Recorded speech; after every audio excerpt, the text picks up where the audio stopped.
Alright, so you guys are already downloading Visual Studios, but for anyone watching this in the future, while this takes a while, so go to this page and either do Windows or Mac, depending on the operating system, and then start downloading the Community Edition. And you will also, if you're doing a Windows, want to make sure these boxes are clicked, even the ones on the side. I think they're the same picture, so. What's up, Elizabeth? Hey. So yeah, so click those, and then while I'm talking, that'll download in the background, so that we don't waste 20 minutes just waiting around for it to download. So then the next thing we're gonna learn about is GitHub, and GitHub is kind of like, I think I have a slide for this even. Okay, so apparently I wanted to go on a different tangent before that. So things people hear that kind of get them concerned and maybe make them think that they're not in their element, but they're really just words on a really easy topic. So machine learning, I'm zooming in. Machine learning, artificial intelligence, the Internet of Things, neural networks, data analysis, image recognition, GUI. I don't know, if you hear those, usually people get kind of concerned and just kind of forget the rest of the conversation I've come across. So, but what we'll find is that they're really not that hard. I'll go over some of them today, but throughout this course we'll learn about a lot of them, and they're definitely not as hard as a lot of people try to make them seem to be. I feel like people try to make themselves seem smarter, and that makes the situation worse, where people perpetuate how difficult a lot of these things are, but they're really not. So another thing that's concerning for a lot of people is that there's a lot of languages out there. For people who are thinking about programming, they come across this a lot, and then this seems to be a roadblock for some people I've talked to. They don't really know where to start. They don't know which one is the best one to learn and which one will go into the future easily, so they don't have to relearn anything. So these are just a couple examples: C++, Golang, Python, C#, R, MATLAB, Mathematica, Node.js, and PHP. Some of them, this varies on a large scale. PHP is for web-based, and on the server side, C++ is mainly for on-computer applications, and C# is kind of a branch off C++. R kind of is for statistics. Python you can do a lot with. It's kind of just a huge range. Mathematica is usually just for research, math research. But they all do have this very similar features that we'll cover probably today, most of them today. So the first one I would always start with is C++, but once you know one, my advice is just learn one, and then you basically know the functionality of the language. Maybe you don't know the syntax of it, so we'll get into what syntax is.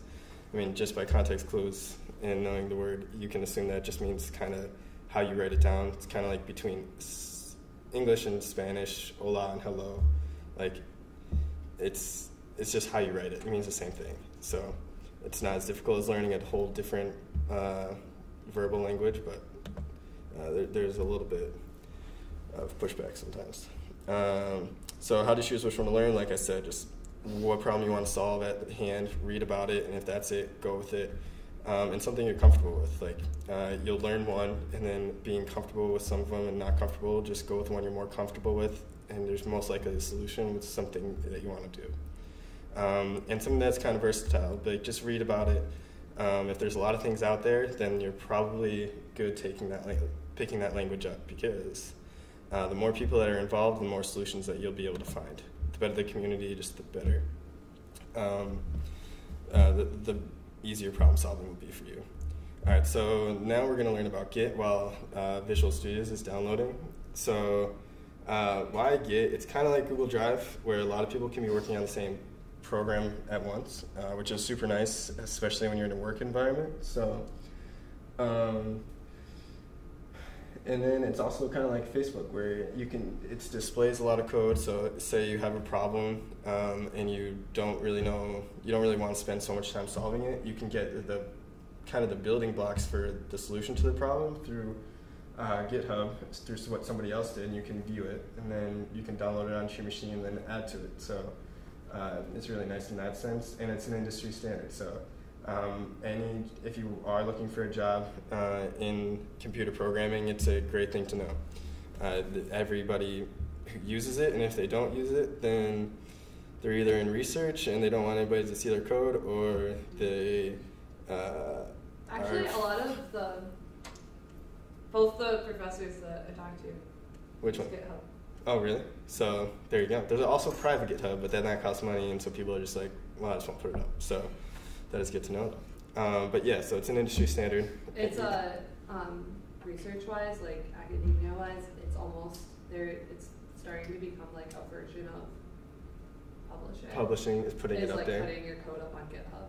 All right. Well, there's that as well. So that's pretty awesome. Didn't know that. So yeah, so it's just good to know everyone uses it. So the more you know, the better things will be for you. And then we will also move to C++, but let's go to downloading Git. So if you just type in download Git, you should get it. Morgan, do you want to type Git into your computer? I did. Oh, no, sorry. If you open your terminal, so if you type in your Finder, I think, and you go, let's see. My Finder? Mac terminal. Yeah, so anyone who's doing a Mac, if they're watching this and using a Mac, this is going to be difficult for you sometimes, because I know very little.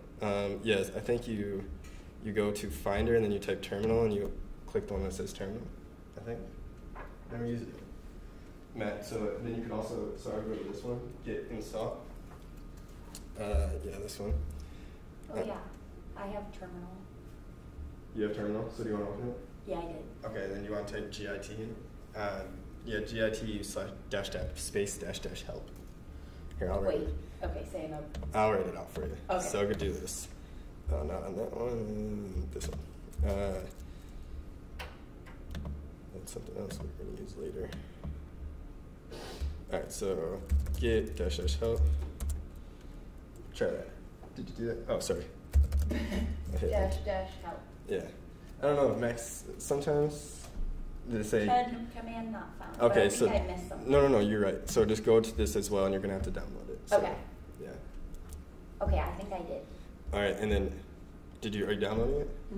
So then do the process like you did with Visual Studios. Yep. And then, Matt, you're going to have to download something else. Morgan does not, because Mac's terminals, as much as I hate Macs, are bomb. So I would go to CMD, then go to here, cmd.net, because I dislike Windows command line probably more than anything, even more than I hate Apple as a company. So yeah. If you download this, I don't know where the download is. I did it a while ago. Oh, and I would download, I guess full. Yeah, download full with Git for Windows. You might not need to, but yeah, try full. See what happens. And then we'll wait for those to download. So let me know when both of you are installing those, and then I'll move on.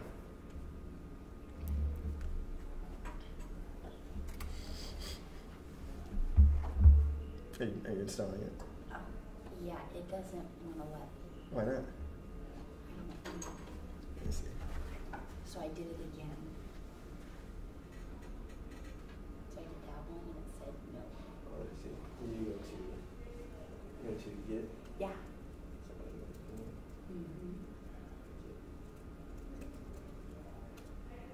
Because if you just go to this one? Yeah. And then it said downloading engine, why did that one? Yeah, see if you click here. And then I click there. Can I be open because it's a full unidentified for your security purposes? Oh, so then by your security, you want to do it. Interessante. We can Google that problem. Okay. It's no big deal. No, we can do that. It's kind of a big part of the day, so let's try it. All right, so apparently some Git download security Mac, as we will learn in the problem solving.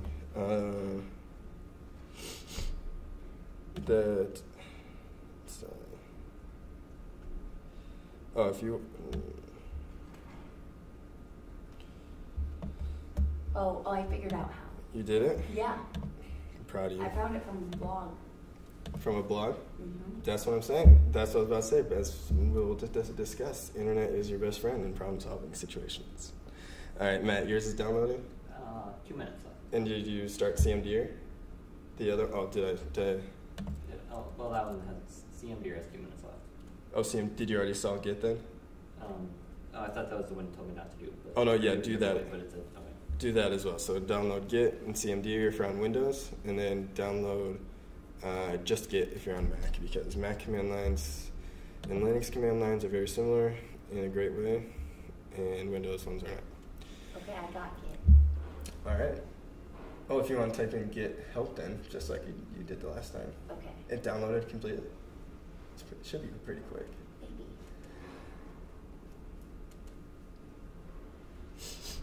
Oh, just kidding.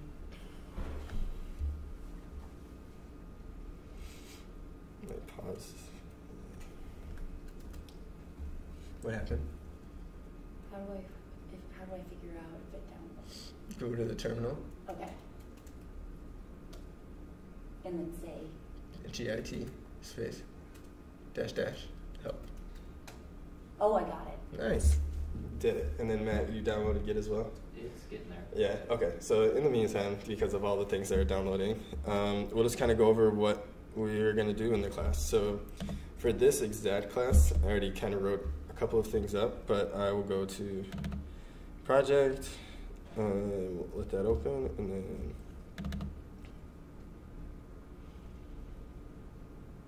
I'll just open it up.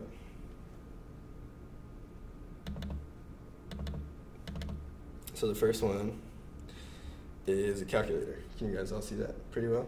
Mm-hmm. I made it large, so hopefully everyone can see. And then in the calculator, if we run it, did you guys all see Ope text me? Yeah, so the YouTube live video was. He made it. He made the video. All right, so if you want to do, so if I didn't do like just adding, subtracting, I figured that was too simplistic, and we will go over that before we make this. But one thing that we'll learn today is that we'll be able to do, like, find the slope of something. Let's do 3, 3, and 5, 5. Does that make sense? Do you think that probably worked? I'd say so. All right, so, and then let's find a midpoint. We'll go again 3, 3, and then 5, 5. That's definitely not right, so we'll fix that. Should be 4. And then they'll go 3 just to see, and then we'll do 5 factorials 120. So then we could probably figure that out, why it didn't work. But anyway, before we get there, that's one of the things we'll do. And then another thing that we're going to try to do today is exclude, add existing item. We're going to make address book. So if we run this one, and then we do add person, I'll type my name, and then Z Pearson 01 and him1.edu, and then I go show all, show Zach, and then if I want to find one by name, I type Zach, and I get none. It's interesting. All right, so, because I did lowercase. I'll do 3 again. Zach, and there I am. So that will quit. All right, so that's what we're going to do today. In the long run, we're going to learn how to kind of use that address book, and we'll add pictures with it. We'll add a GUI so that it's not as command line-y. A lot of people hate command line, so we'll kind of make it nice so that if you ever come into that situation, you'll be able to do something like that, and you'll just be able to make things look nice, which would be cool. We'll also get onto something like this. So I typed this up so just to test it out. So this is on my local machine, and then it uses machine learning to kind of parse through a string of text and determine if it's positive sentiment or negative sentiment. So if we were to check it, it'll kind of run through it. It's running on my machine, and machine learning takes a lot of, but came back positive, which is true. And then I could post it, and then it's posted with the smiley face to show people it's a positive sentiment. So this is running on my local computer. We'll learn how to do that. So this integrates machine learning. It also integrates REST API, which we'll see more in the next one. And it also just kind of shows you how to make a web page. If you can make a web page, you can also add an Android app or iOS app very easily, along with a console application, or just even no application, kind of just some sort of microcontroller you can add very easily. So this is actually the live one. We can't do machine learning on this one because it's running on a Raspberry Pi. And the machine learning program library that I use is TensorFlow from Google. And they do not support ARM chips at this point. There's GitHub libraries, as we just talked about GitHub, but I do not use those. It takes a while to set up. But if we were to, actually I'm not going to post anything, but I just posted this earlier to it. It just says part 1, Git and C++, what we'll learn today. And then we will also then kind of just post this. And how it works is we'll learn more about it, but essentially it just, there's something, the Raspberry Pi is waiting for somebody to throw in information, and then this website kind of just throws in information, and then it'll save it or delete it if that's what it was. You can also update.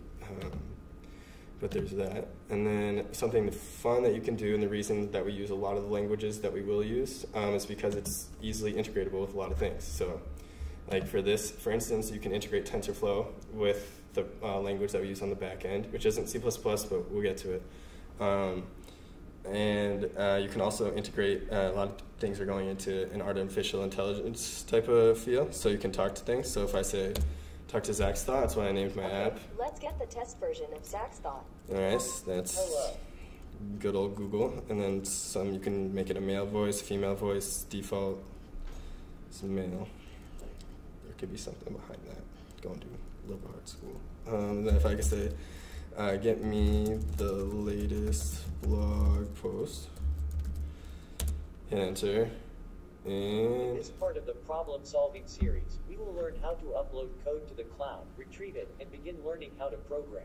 so you can do some stuff like that. Another thing that I'm not able to show here is that at home there's the Raspberry Pi.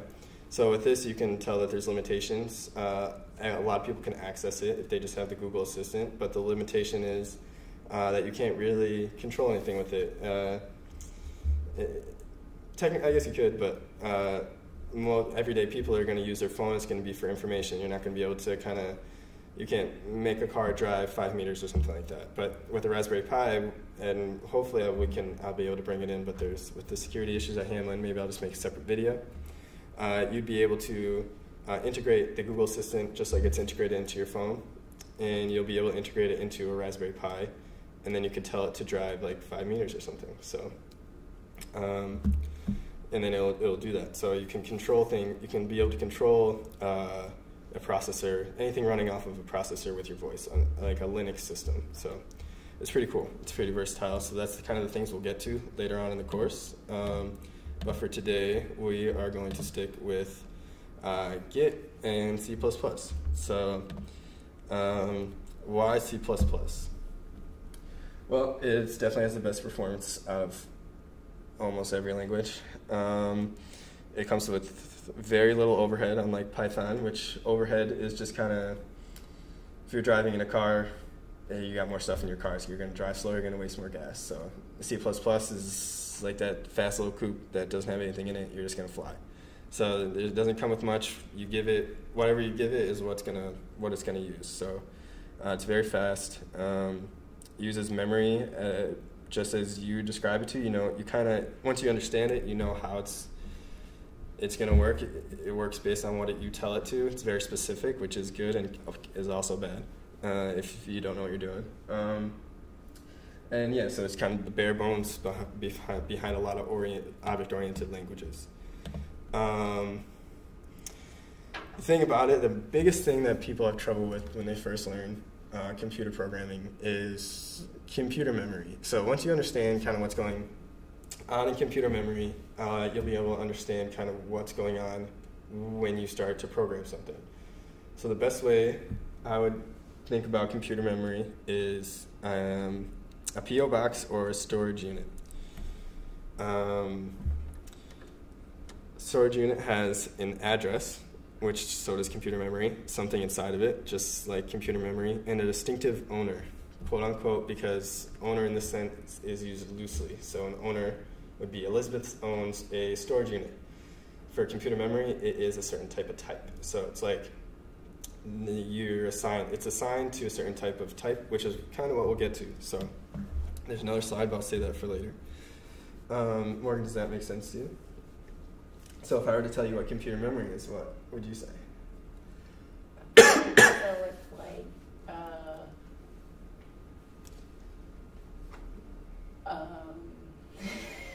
So it's like. it's like there's something there. And then how would you know how to get there without an address? It's kind of intuitive. It's how we already thought before computers. Is like how do you find something without an address? Well, you can't, so you need an address. And then you need to store something in it because computer would kind of be useless if you couldn't store anything. So there's a value inside, just like a letter that you open it up and there's something inside, or a storage unit. Put, I don't know, valuables in there. I don't know, I never owned a storage unit, but I assume that's what you do. And then it has an owner, so keep that in mind as we go to the next part.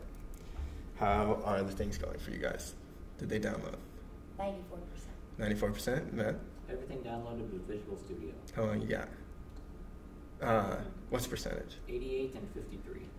All right, pretty good. All right, so I think what we could do, 94% on Visual Studio or Git. Oh no, you already have Git. Yeah, it's on Visual And you have everything downloaded for you, Matt, as well? All right, so then let's open up CMD. So type in CMD. Oh no, not you, Morgan. You open up your terminal. So Mac people open up their terminal, and then other people open up. So this was to show everything on the local, so I'll kind of just exit out of those because we don't need those anymore. All right, so GitHub. The first thing we're going to do before we do anything is set up kind of a Git file. You'll see more, but essentially what you need to do for Git. So here I have a lot of Git stuff on here, so I'll just run to one of them. One of them's for this, so live problems coding. So this is connected to GitHub. So if I were to run something, I can easily get it back and forth between the two. So what we're going to have to do is set up this file on your computer and on GitHub. That's the only thing you have to do. You set up the main file, and then everything inside of it will automatically be updated to GitHub whenever you want. And then you'll need to set up the GitHub itself. So I would just navigate to anywhere you feel comfortable. I always go within my documents. I recommend if you have a D drive to do it there because D drives are usually bigger than C drives. So I usually feel comfortable putting them in D drives. Morgan, I figure you probably only have one. So just go to your documents. Go to Finder, Documents. Yeah, so Okay. C and D drives. My C drive is very full and fast. But my D drive is slow, but What are you has putting a lot. there? Is it just that you have like Two drives on here. Yeah, so it's because SSD is a selling point, so people put SSDs in there, but they limit it because it's expensive, and then they'll throw the hard drive on there so that you can actually do stuff. Yes. What do I go I'm sorry, you lost me. So go to Documents and I went to Documents. and then create a folder.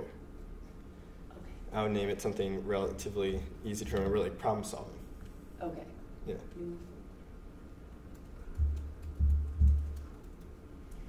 Got it. Yep. So in mine, it is in CPP, C++, live problem solving. Oh, nothing yet. And then don't put anything in there yet. We will then go, you guys created it. You created one, Matt, something similar, easy to remember. You don't need instructions. All right, so then you go to Git. So I will actually go to the homepage. This is the one for the tutorials. If you ever want, it's linked in the Google. It's linked in a Google Calendar. It's also linked in the YouTube videos how to get here. So yeah, you can always navigate to here if you want to see what's going on with the problem solving. And then I will go home though, and then I will create a new repository. Does everybody have this button on theirs? You have, How do you get to Git? you have to sign up. Oh, github.com. Oh, okay, it's a website. Yeah, github.com. I'm sorry. No problem. Matt, are you there? Chrome is being unusually slow. Oh, you have to sign up. Yeah, you have to sign up. Got it. doesn't just know who you are. I'm sorry.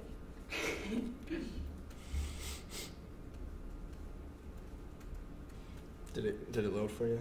Almost. Almost. We're getting there. We're getting places.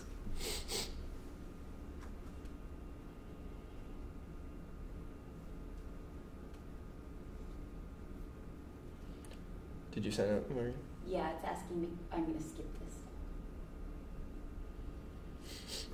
Read the guide or start a project. Start a project.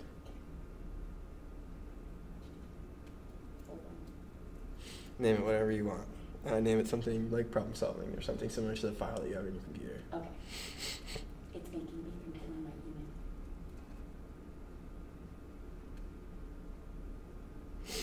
Actually, look at double.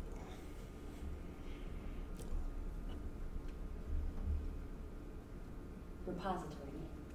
Problem solving. Okay. What? Alright, let me know when you have it. I'll actually Matt, did it load for you? You're signing up? I'm signing up. Alright. Public or private? Public. Private costs the dough. Oh, cool. It's useful sometimes when you're trying to keep things private. Do you want to initialize this repository with a README? Yes. Well, no, don't do that. No, don't do README, but you do want to git ignore. Do you see the click button for git ignore? Yeah. Yeah, you're going to want to click that. Yeah. And then you're going to want to just give you options of what you want. Wow. CPP. C++. Sorry. Got it. License? Add a license? No. No. Okay.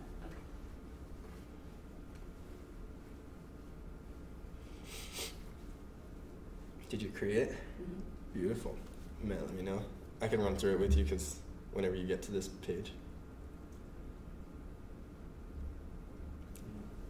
Gotta verify my email. Ah, This will be a few minutes. no problem. I'll text no payback.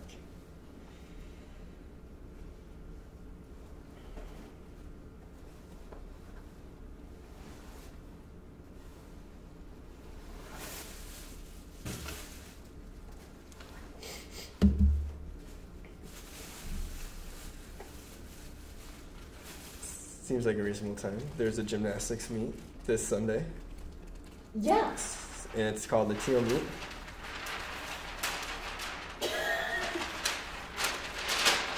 I have a poster There you go. if you'd like to come. There will be bingo. Mm-hmm. You get to, there's lots of opportunity for prizes and t-shirts. Is it the t-shirt you ordered a lump sum of? The Piper Pit? There will be Piper Pit shirts, I'm sure. But we have other cooler t-shirts too. Well, I can't wait. Matt, how you doing? Okay, so we do want to initialize with the README, No, but you do want to add the .git ignore. and I do want to have that. Yeah, they're difficult to set up on Windows, Is there a so specific one? C++. yeah, C++, yeah. Any license? No license. Okay.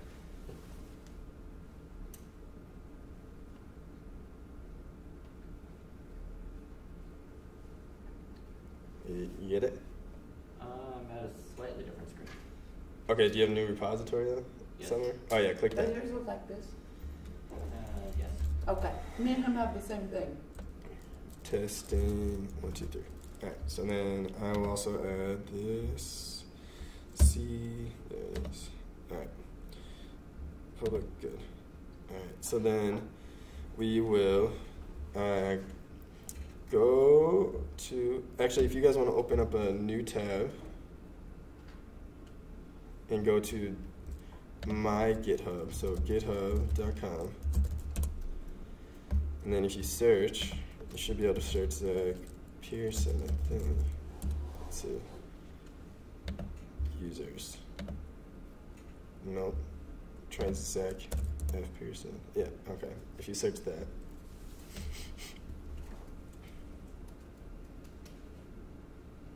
I got it. You got it? Alright, then click on my name. Mm-hmm. And then go to repositories. It's my site, so maybe Let me see what your screen looks like. Put down Zach Pearson. Let's just go back to Zach Pearson. Oh, yeah. I skipped And then it. go to repositories, and then go to live SPS. Okay. Then you click the docket ignore, because my docket ignore is different than yours. With Visual Studios,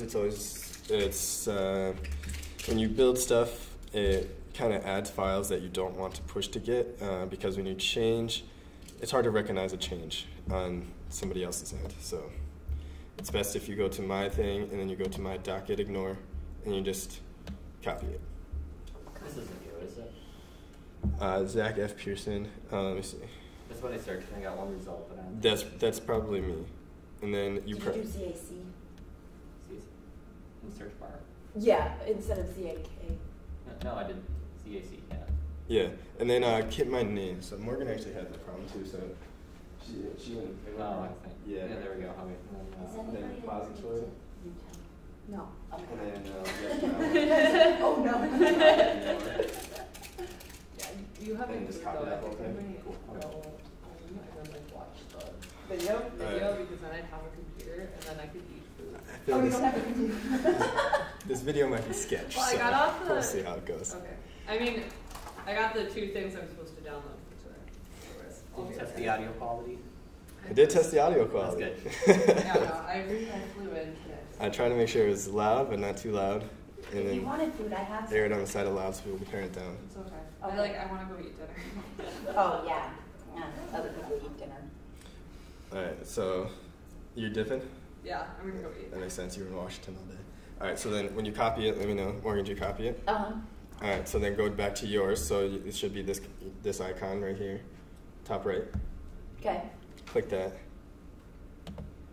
and then just go to your profile. And then go to, you probably only have one, and I forget. Mhm. Yep. And then click that.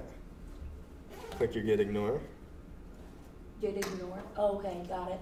and then hit this button, the edit this file. Mm-hmm. And you're gonna want to just take it all, delete it, paste. And then at the bottom, commit changes.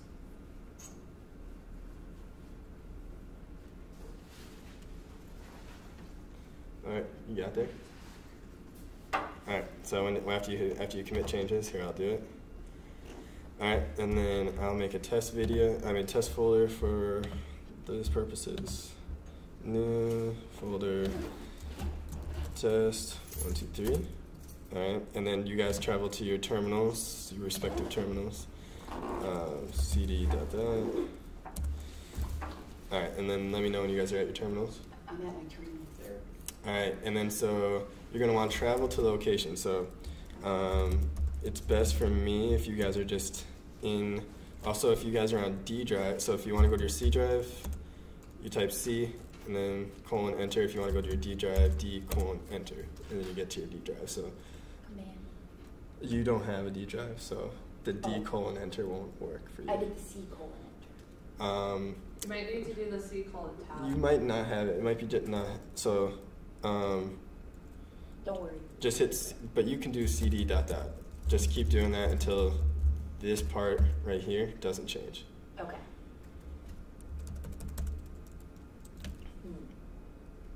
The CD dot dot space dot dot, not a command? Oh, now it is. Okay, space, yeah, need the space in between them. See, Elizabeth? Uh. Alright, so then once you get to the root, then you could do ls, and it kind of So it should be C semicolon backslash.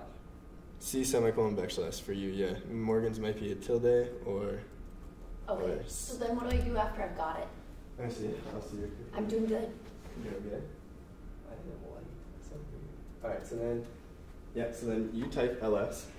LS? We all type ls and then enter. Yep. Whoa. Just popped up a lot of stuff. Yep. And then, do you remember if you saved yours into the documents? Mm-hmm. And then you go into your documents as well? I He's did, at- but my C drive still isn't working though. Oh, let me see. I don't know why. Let's see.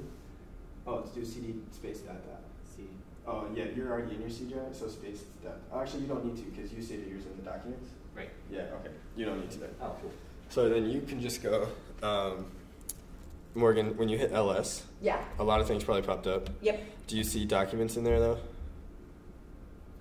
No. Do you see Morgan, your name?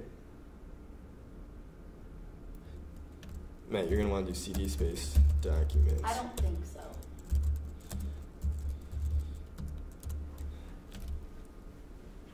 Let me see. Developer library network system. CD users, that's what it is. Oh wait, you didn't spell it right. CD.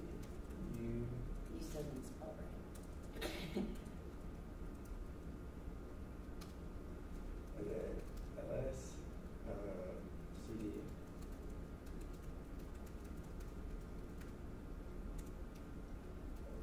LS. Okay, yeah, okay. Alright, so for both systems, apparently it is users, and then slash, and then your whatever your username is, and then now you're going to want to go to documents. So a fast way to do that, so I'll do cd dot again so you guys can see. So it's difficult sometimes to type out all the whole length of the path that you want to go. So instead of that, as long as you don't have anything else that correlates with this, it usually finds the first one and then does that. You can do tab, and if you hit tab, it kind of autofills the rest of it because it knows you want to go there. So documents. So then the next one I have is CPP. So if I do CP tab, CD CP tab CPP, and then you want to list it all out, and then what?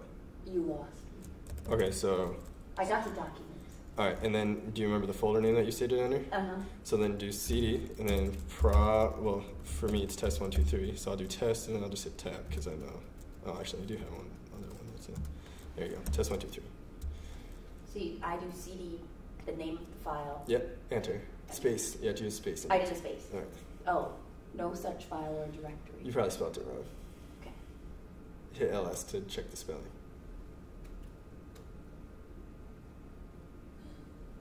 You hit LS and then enter. Yeah.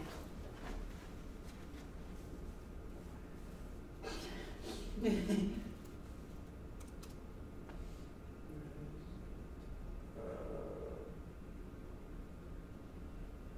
you remember when you did it? Yeah, problem solved.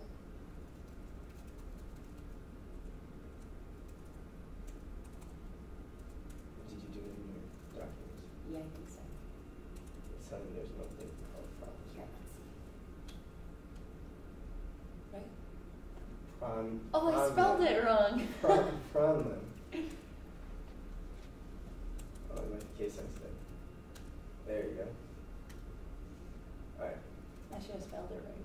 Alright, and then now you can do GIT. So if you guys want to look at the screen for the next couple of parts, GIT space init, NIIT. Yep. And then we'll hit enter. So then it will initiate a Git repository. Did it say that for you guys as well? And then Initialize empty Git repository? Yep. Okay. And then you do Git, and then you're going to want to do remote, add origin, and then you're going to want to go back to your GitHub page. So mine's right here. And then you're going to want to hit the clone/download.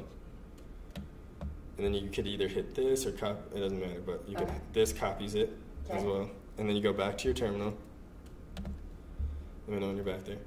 Yep. And then you paste. Matt, if you just right click, it should paste for you. And then hit enter. Yep. Beautiful. And then you want to do a git pull origin master. Is it big enough for you guys? Let's see if this works. No. I think it worked. Oy, that's large. Alright. Alright, so git, yep, and then hit enter. And then unpacking from git. So then if you guys do ls again, oh shoot, maybe it didn't. It did look like it worked though. Let's see. So if you travel to, it should have worked there, but yep. Okay, so that's because it's a git ignore. Okay. So yeah, it should. If it looks something like that, it probably worked. And then, so what we can do is we can now let's just create a text file. So we're just learning Git right now. Then we'll get into the nitty gritty. So let's go text document, and we'll do read me. This is in the folder we created? Yep. Yeah. I don't know how to make a text document. It's okay. You don't need to. Okay. We'll get to something else. But just for Matt, you can add a README. So, and you should have a blank kind of looking. You have a blank file. In the same folder, not the. So a folder for SPS class and then a problem-solving folder in that. So I wanted yeah. the same folder as the text document. Yeah. So you want for the whatever you named your GitHub, you want it to go into there. So do you have a blank file right here? Yes. Yeah. So that's your git ignore. And so it just won't show up. Anything that starts with dot something, Windows just freaks out. So you won't see that. So you want to add a text file and call it README, Got it. and then just do this is my first Git repo. Save it. I think it automatically saves, and then you can go back here. Morgan, you don't have to do this part. Okay. And then we'll do. Let me know when you did that, and then go back to the command line, and then do git add space dot. Just git space add space dot, and then enter. I've got some bit that came up in red, so it's probably not good. I have a where you have master. I have master, and then an arrow, and then origin. That came up in red. Let's see. Go back there.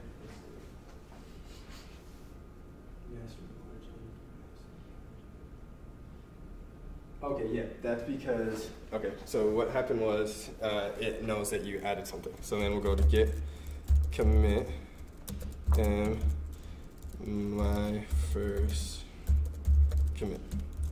Then just hit enter. So just type it like that because you need the quotes as well. And there's a dash before the M. What? There's a dash before the M. Yep, yeah. Dash before the M. Let's see.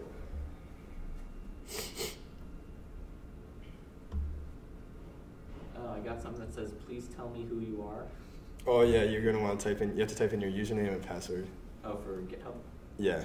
So it's Mine already knows, but yeah, that's a problem. Just username, enter, password, enter. Yes. It should. Did it give you a prompt? Yeah, I'll come Oh, I see.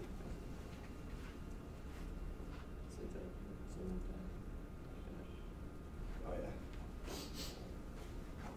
All right, then we'll get to the fun stuff.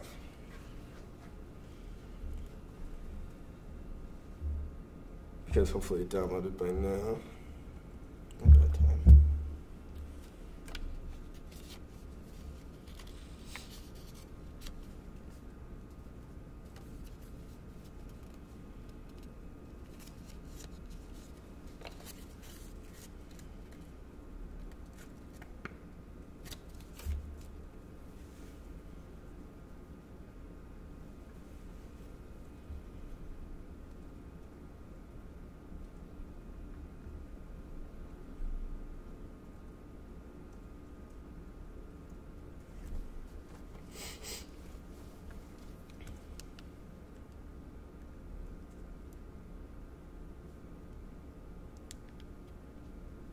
Okay, I typed in, I didn't get any text out, so I'm assuming it's good. Probably good. So then if you go to, on the next line, if you do a git push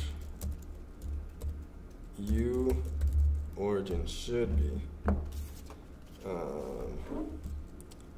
it. And you hit enter.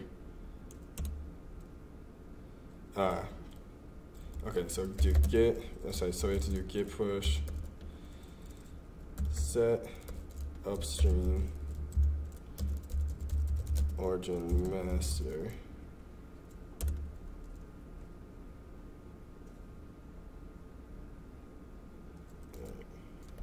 Then if I come here, there it is. Right.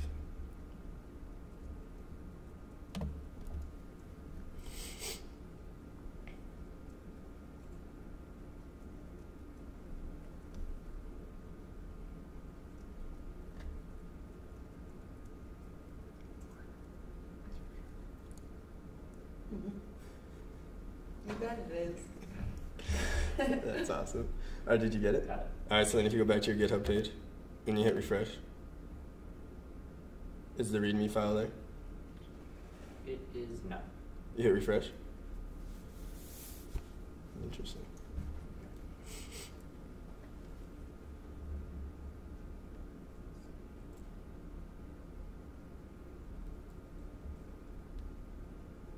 So get a line out that says branch master set up to track remote branch master from origin. That should be good, right? Yeah, it should be. Where is it?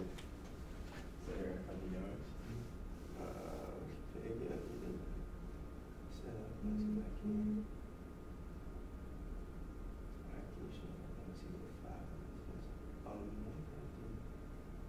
I thought it deleted that one. But It doesn't matter. This one should have definitely been ready. Let's go to here. Let's see, do Git. Let's try to commit again. Let's do Git commit. Alright, actually just type up. Okay, that might be it. And then we'll do push. No, I'm trying to type in usually. Yeah, usually doesn't do that, but.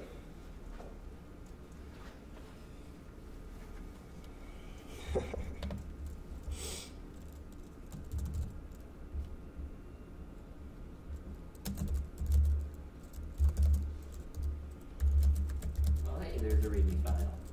Yeah, see, so. Yeah, so that's it. And so it's also going to do those C++ applications. It's going to be able to do it with any kind of type of file you create. Unlike a lot of things, they don't really know how to read .cpp. They try to open them and then it just doesn't work. So it's a really good way to it's very simple, so you'll get better at that. It's just a simple pull, push when you're working by yourself. Then when you're working with other people, it's pull, push, and you have to ask to get pushed to the main branch. So we'll get into branches and stuff on a different day. But if you guys want to go to Visual Studios, if it's downloaded, has it finished? Yes, but I need a restart. Yeah. All right, we'll do that. Morgan, has your Visual Studio downloaded? That's a good question. Wait. Yeah. All right, perfect. And we'll wait for Matt. Speaking of GitHub. All right, so then I will get back to here. Repository is live. All right. Matt, let me just. Oh no. What happened?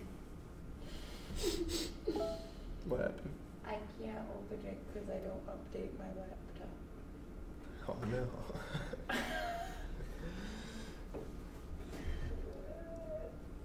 Whoops. I can't update my laptop right now though. No, you probably can't. Because it's like 10 versions behind. Yeah, no. I figured. Oops, that's right. I'm sorry. No problem.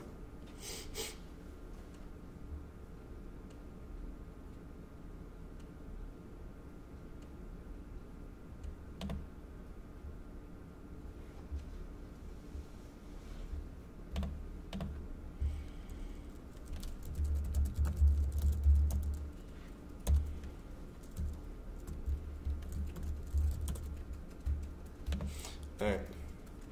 So, let me know when your computer restarted in a minute. You can work on how to make a text file, and you can do those parts that we went Okay, over. how do you make a text file? You can Google it. I don't know on a Mac. Okay. I usually right-click, but I don't think you can right-click on a Mac.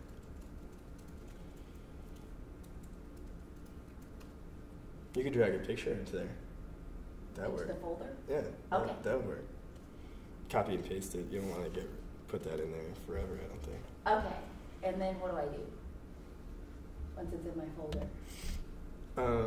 You do, so Matt, I'll walk through with Morgan. So, Is this in terminal or Git? terminal. You did Git add already, right? No. Okay. Oh, but you did. Okay, you did this, and then you did git pull origin master, right? I didn't do any of You that was before we that. Oh, tried to before do then, sure. Okay. And then git commit. Let me try that one. Git commit M. It's dash M, yeah. It gave me a lot of stuff. All right, let me see.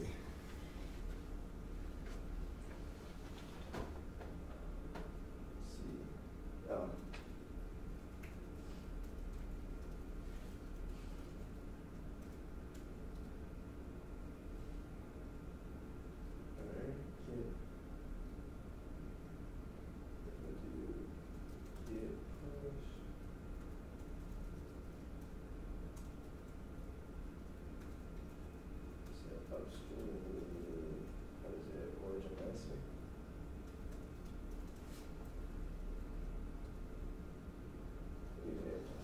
Okay. From GitHub? Yeah. Yep. Do you just type them like with a space in between? You hit enter, I think, right, Matt, after each one? Yes. Hit enter after each one. So when you're done with your Oh, username, okay. hit enter, and then when you're done with that, hit enter. All right, Matt, Your password won't show on screen. Oh no. So, I have no idea what I typed. All right, Matt, you ready? I am missing a cursor. In what? But aside from that, it restarted, but my cursor hasn't showed up yet.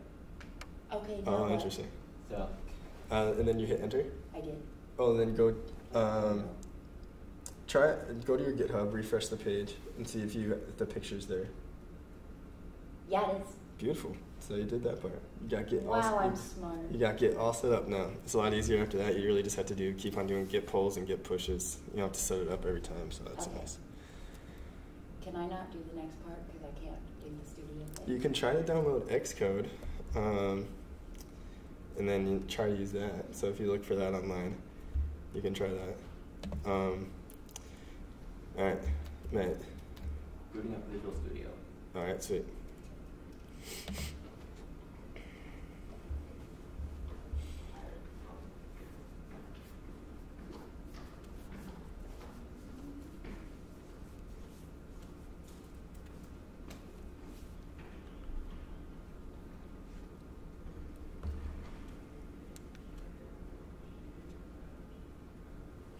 Oh, What?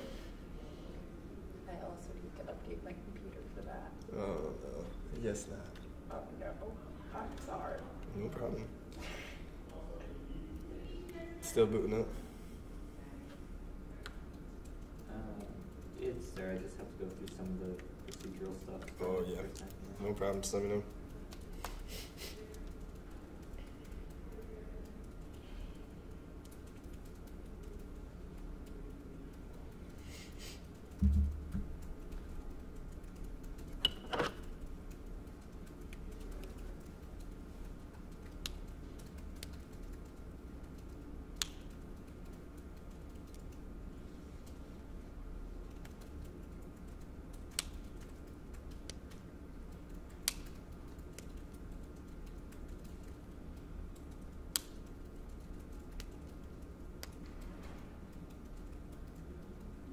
Okay, now I'm there. All right, sweet. So then go File and New, and then we're gonna hit New Project. All right, sweet. Click it, and then you're gonna want to browse, because usually it puts you into the really weird directory. I think it's your OneDrive. But then you navigate to your GitHub file through here. For me, it's gonna be live problem solving, and then part 1. And then I'll select, and then I'll do calculator.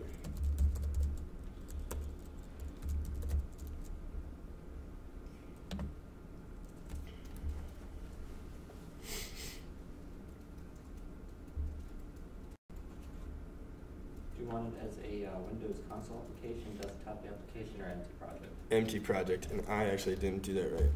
So, good catch. I hate the other ones. Here we go. So, go CPP, close this out. Yeah, so anybody watching the video has to do what I'm doing. Alright, so calculator, then we're going to delete it. Awesome. Then I'm going to reopen it.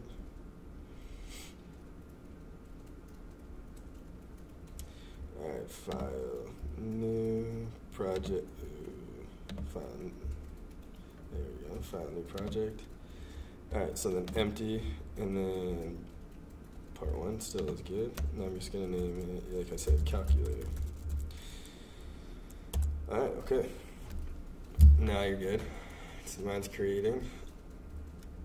And then we're going to go to source file, right click it. Where's Source files. okay. Down the bottom, right click it, and then hit new item.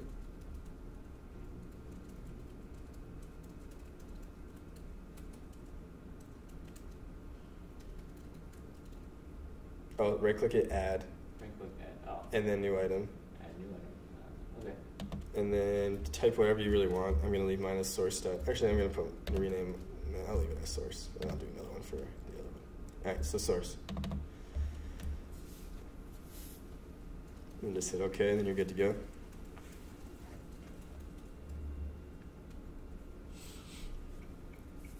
And then Morgan, you could pay attention for this, because even though you don't have anything, you could probably learn from it. Okay. Okay. Alright, so then here I'll set up a simple hashtag include stream. We're going to need that. And then we're going to do int main. And then I'm going to set up cn dot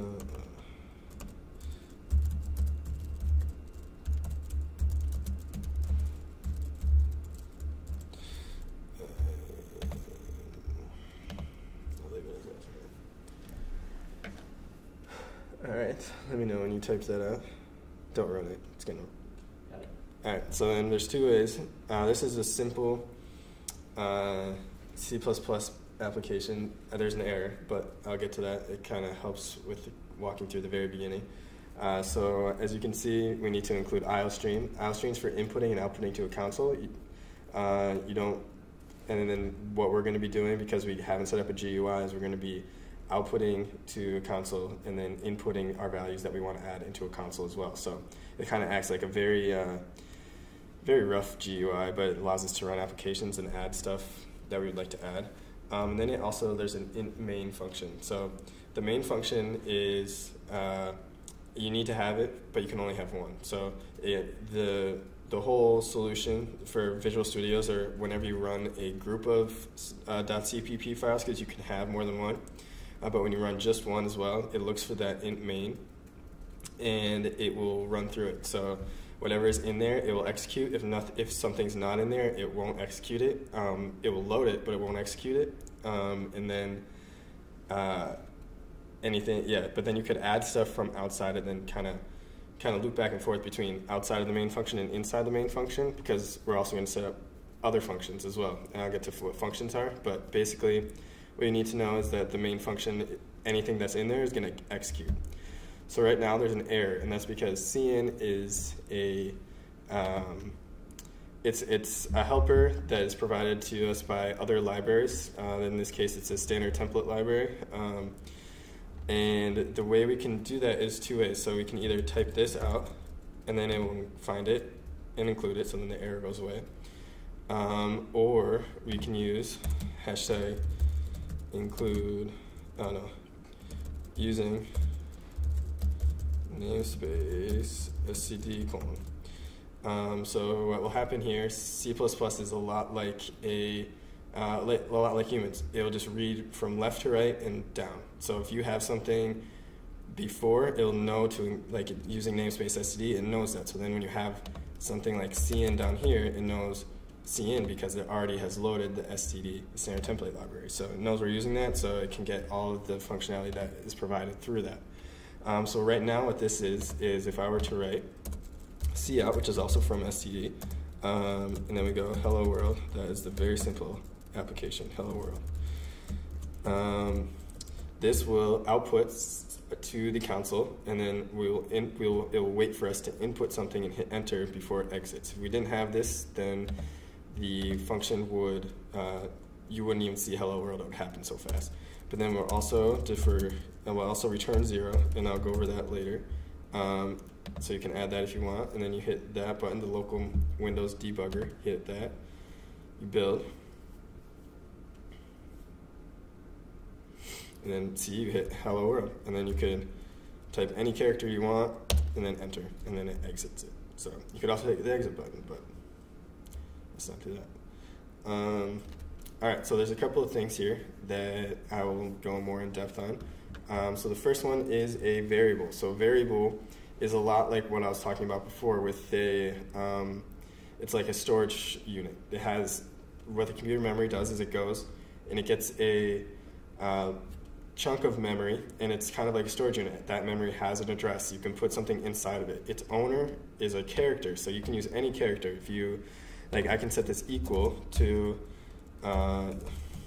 we can set it equal to A, or we can set it equal to 1, and then we can set it equal to H, and then that's a character. So it can hold a character, so its owner is character, and that's the only thing that it can have. Like if Matt went to open up my storage facility, he couldn't get in because he's not Zach. So so there's other types, other owners, if we're continuing the analogy. So int, and I'll just type number, and then I'll do semicolon there. So that is an integer. So only integer values can access that, can be stored in that storage unit. So it could be a 3, it could be a 2 with no quotes. So here I'll set this equal to 0 or 1 or 100, something like that. And yeah, so then there's integers, but you can't store an integer inside of a character, even though you'd think you might be able to because you have int 1. But that's really, it's just printing out 1. If you went to go do an operation on this, I don't know, I'm getting an error.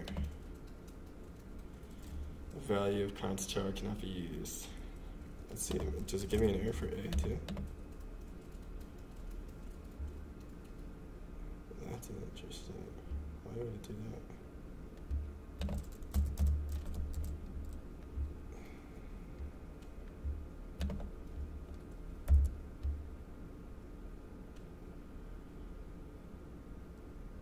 Well, it was working before, wasn't it? Let's see, let's try to set up another character. Character Bob equals G, and still gives me an error. So if I use single, I don't know, that's weird, strange. All right, well, maybe single quotes, interesting. But either way, so that's a character. So even though if I put 1 in here, let's try that again. You'd think I'm doing 1, but if I do, and I do char, let's see how this goes. I don't know, Jess equals 2. I have to use people's names. And then we do char, I wouldn't even know what to do. I don't even know. But if you were trying to add those together, just, let's try it. So if I can actually print that out. So cout Bob plus Jess, and then I'll end L. Endel is also from standard template library. You can also do, if you don't want to use the standard template library and you don't want to type anything out, that does the same thing, end line. So I don't even, hello world 99. It's not going to add those correctly. They're not adding there. Whereas if I were to do, let's get rid of the characters. I rarely use characters. If you do int number 2 and equals 2, and then we were to cout, and then we just do number plus number 2, and then we end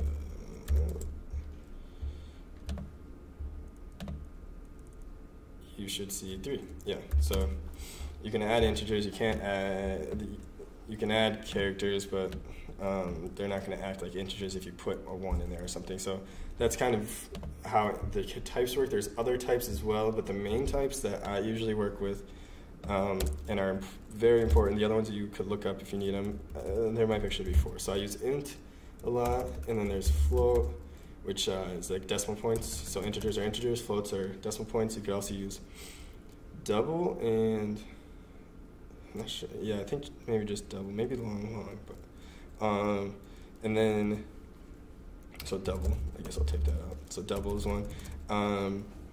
But then bool is the other really important one, and then the other one we're going to get to right now is string. So string is not string of text. So like hello world is. Wow, I didn't think so. Oh, because we're using. That's interesting.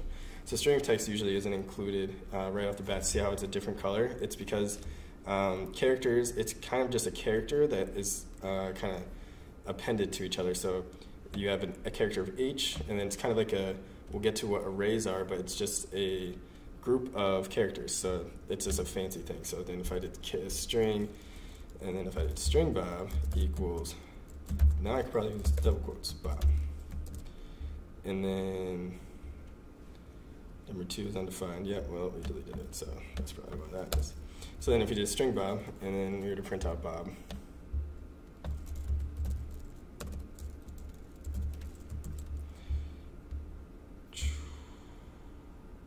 and then I'm also going to, as I'm wondering why it didn't.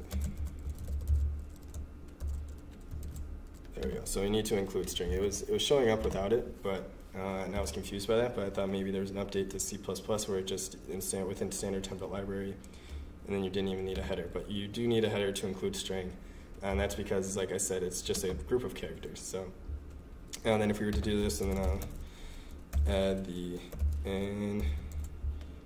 Then we build it. It should just print out Bob and line. Bang. All right, so now we got through variables. So things we can do with the variables. So variables have to be defined, so they have to be set to a value before you use them. Unlike if you're going to include a variable, it's looking for input. It's just very good practice. You'll get a really weird number. Sometimes it just initializes it to 0. If you're lucky, the compiler will do that for you. But if you're not, it will be undefined or some wonky thing, and you want to make sure that you're not using undefined. And undefined would be if I just did this and then I printed out Bob. I'm going to assume that it would be null, but we can try it. Or say undefined. Let's see. Or it could be blank. There's a whole lot of options.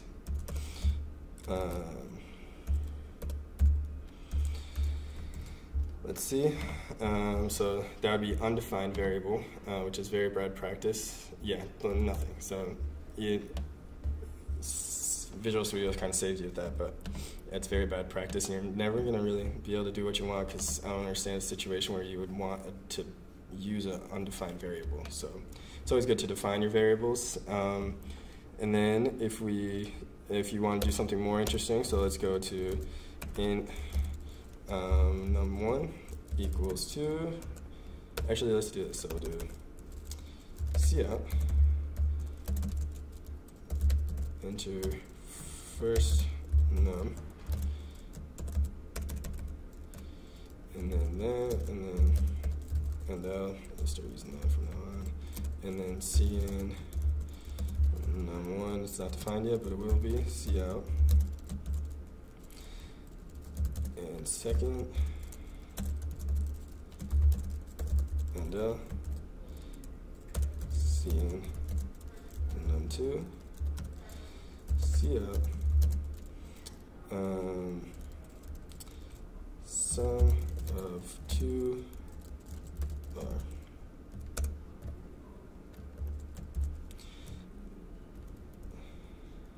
Actually, I'll take out the R. Space, blank. All right. Num1 plus num2. All right, so then let me initialize these in num1. And then it's okay if it's undefined there, but even then, I usually even like to double check. I will set these equal to 0. You know, if I were to see the sum of 0 and I enter different numbers, then I know there would be a problem, but it's always good to initialize them even when you are assuming that someone will input them. So if we run this, say enter first num, 1, enter second num, 2, sum of 2, so the 2 numbers, so not sum of 2, but sum of the 2 numbers is 3. So then we can hit anything, so that's how you would set that up. So it's just taking two variables, and then the computer is taking the input, just like we saw with the character, and it's storing the input into num1, and then it's going and it's asking for a second one. You can even delete these to make it a little more fluid. I didn't realize I put those in, just a little habit, I guess. And then you're entering a second number, and then you're just outputting the sum of the two numbers that are stored. So that's what CN does. It will take in and it'll store whatever you put in as a variable. If you don't put in an integer, it'll probably get mad at you because you'd find that you are expecting an integer. So that's how variables work. I'll go to a slide now that I've set up, and it'll be the last slide for the day, and but there's a lot more programming to do. So, all right, so this is what we went over. We went over variable. Like I said, it has an address. It's a lot longer than that, but the ending is like going to be two numbers or something. I think it could be two characters as well. And then, like I said, it stores an integer, and then for that I put in 5. So that's what it kind of looks like. This is like the storage unit. It has an address, and then it has the owner would be an integer, and then something inside would be a 5. Then we're going to move on to arrays, and then something that some people find complex, but they're really not. And it's kind of, I guess, how you maybe are taught this type of a variable. It's really what it is. So arrays are, say I wanted to have those two numbers, but I didn't, but they're associated in some way. So like the very basics thing I always think of when I do this is if I had an x and a y. So if I wanted int x equals 0 and int y, if they're on some sort of plane, is 3. So then if you were to plot that, it'd be like, you would go over 0 and you just go up 3 and be on the y-axis, it'd be right there. So that's just some point. Well, that's nice, but usually when you see them, they are in the form of 0, 3 or something like that. That's usually the form that you see points in. And that's kind of what an array is. It's like if I just say int coord, and then I know that there's 2 equals, I'd say 0, 3. And then I wanted the x one, I would just do coord 0. That'd be the x one, and then the coord 1 would give me 3. So that'd be the y value. So it helps. This one might be the most obvious. I'll do another one, but at least for people who have had math classes, this one I guess is the most obvious to my mind. And that's kind of what an array is. So I'll break it down. What it's saying is there's going to be 2 types. You're gonna expect 2 values. So that's to be stored kind of together. What together means is they're right next to each other. And then they're very easy to access. You know that you want the coordinate, and if you want the coordinate of the x, it's very, very similar to if you want the coordinate to y. You're just changing this number rather than a whole variable name. So in that sense, it's very nice. So yeah, so that's kind of what this number is saying. It's saying there's going to be 2. So we want this one and this one, which are defined. So this is how you define arrays, is you use a curly bracket for C++, and then you put the first value that you want, and then you put the second value that you want because we said it's going to be 2. They also have to be integers. This number also always has to be an integer no matter what type you are using. If you're using a string, if you're using a char, it's just how many. So if it was an array of strings, which is what we'll get to, this is still an integer. But these, because we said integer, have to be integers as well. I could set this to 10, and then I could just put 5, 4, 3, 1, 2, 3, 4, 5, 6, 7, 8, something like that, and then that's 10. So yeah, but the confusing thing for most people, though, when they first see these, I'll go back to the 2 example, is that when you want to access the first element, it's actually computers start counting at 0. So, which is nice in a lot of senses, because 0 then contains a value. A lot of people think 0 is useless, but if you give it a value of 0, like if 0 means something, then it's actually increasing the amount of things you can put in memory by 1. So because we use zeros and ones, it helps us because now 0 is giving it is now a value. So so these are accessed by 0. So even though you said 2 here, if you wanted the x one, you would have to do that, and that'd be 0. And if you wanted the y one, you would do 1. x2 is actually not defined. You only asked for 2 places, so it gave you a 0 or a 1. 2 is just it's x2. You would think it would be defined because a variable, just like this, we're accessing the exact name, but it's not. It's just you're telling it how many you want. I hope that makes sense. So since 0 is included, 0 and 1, if you start counting at 0, 0 is 1, and then 1 is 2. It's really not that confusing, but I hope I was able to explain it a lot. And something I used there were comments. So if you want something that your program does not cycle through, you would comment something out. So if I said that's not really anything, but don't worry, the compiler won't see it. It just kind of, it's like, that's just for you to, you can put comments here like, dummy is for keeping app alive. So that helps me. So then I'm like, when I see dummy, I'm like, okay, that's the only thing dummy is really used for, is keeping something alive. There's another type of comments that we'll probably see later, but we'll just stick with arrays right now. So then if we wanted to, we could also use string. So string, and then we'll do string groceries. Oh God, help me if that's spelled right. All right, so then we want to make it an array. So we'll use, let's do 4 groceries, because I don't want to type that much. We will do apple. So I need apples. I need BANANAS. Thank you, Fergie. Apples, bananas. I need oats, and I need cheese. All right, cool. So, and I forgot the curly brackets, but don't worry. Okay, Visual Studio is working. All right, so that is how you would store an array. So of 4 strings, so like I said, this has to be an integer, and then if you wanted a, so let's do cout. We want to print out what's kind of going on. Cout is very useful for me almost always. If I want to see what's going on within my program, I use cout.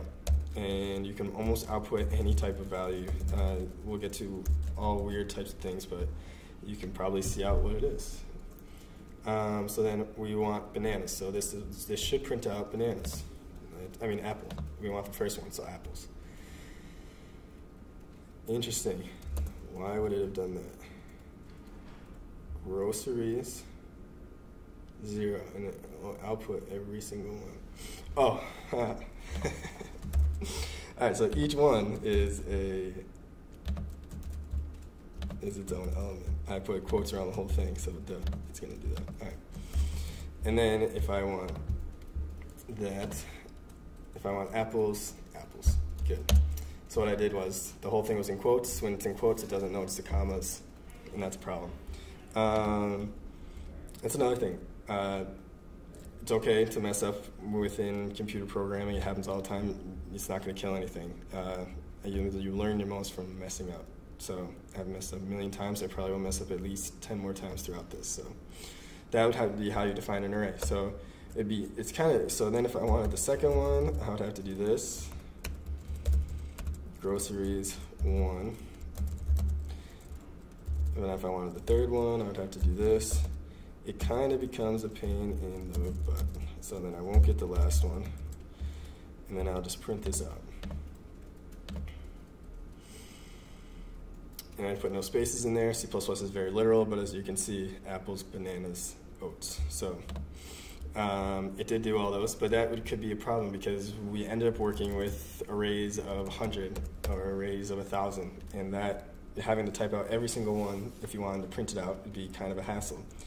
So something very nice that we're going to go over. It's not really a variable, and it's not really it kind of is a function, but they're called loops. And what they do is they just iterate. They just run whatever's inside them for however long you intended it to, and then at the end it will stop. So if I wanted, so there's a couple, there's a for loop, so we'll do for loops first, and then int I, so this has to be an integer, whatever you put there, I is less than 4, and then I plus plus, so we'll do that.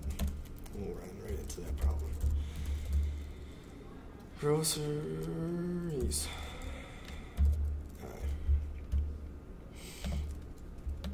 So, and then we go right here, and then we'll do an end out. So what this is going to do, this is a for loop. So the syntax is, I mean, as common as you would find it. So for every I that we defined, print this out, and we defined I to be up to 4. So you, just like declaring a variable, you said int I just decided it could be called anything. You could call it Joe, you call it Schmo, I don't know. But I usually by convention it's either I, Q, J, K, or P, S and P. And then, because you're not really probably going to name everything in your program that, so it kind of keeps it nice. And then you have I is less than 4, so it will print 0, 1, 2, 3, but not 4. So that's important because, like we said before, 4 is actually not defined. And then we increment it by 1. This is unique to C++ in that if you do I++, that actually means I equals I plus 1. And we know it, so I equals I plus 1. It's going to yell at me because I isn't defined at that point. Like I said, it reads down. So if I declare I here, it's not going to know it here. There's another problem. I'll go over that in a second. But yeah, so this is what I++ is doing. It's saying, all right, use I, set it equal to whatever I plus 1 is. So right here it's 0, and then when it gets down to the very end of the loop, which is defined within the curly brackets, whichever within the curly brackets will run, just kind of like main, whichever within the curly brackets is going to run. So your for loop, C out, and then you're going to output groceries, and then it's going to keep incrementing I every time it hits the end of this curly bracket, and then it'll go up. And then it'll check, is I less than 4? Yes, because then it's at 1. So then it will go through, and then you'll put a 1 there, and then it's going to get bananas. And then it's going to go down here, and it's going to increment it, and then it's going to be like, is I still less than 4? Yes, so then it'll keep doing that, and then when it hits 3, whenever this is at cheese, it'll be 3, then it increments it, and then it goes up, and the check is I less than 4. No, it is 4, so then you'll go down to here. And then it'll just wait until we enter that character. So that's kind of what ++ is doing, and then what's going on within the loop. So whatever in here is just going to loop through 4 times. So if we run this, we should see them, and I use an end line, so unlike before, it's going to do that like that. It's going to wait until we input a character like before. So that's really nice for arrays. They kind of work hand in hand. Whatever the size of the array is, you just have to put that size here, and then it'll run through the whole array. Yeah, so that is that. There's also another loop. There's 3 main loops, a while loop. So we'll do while, and then we'll do I is less than 4 again. C out, shouldn't delete it at all. Groceries. Groceries, we can even do that. I. And then in this one, though, we still have to do I++, because whiles only take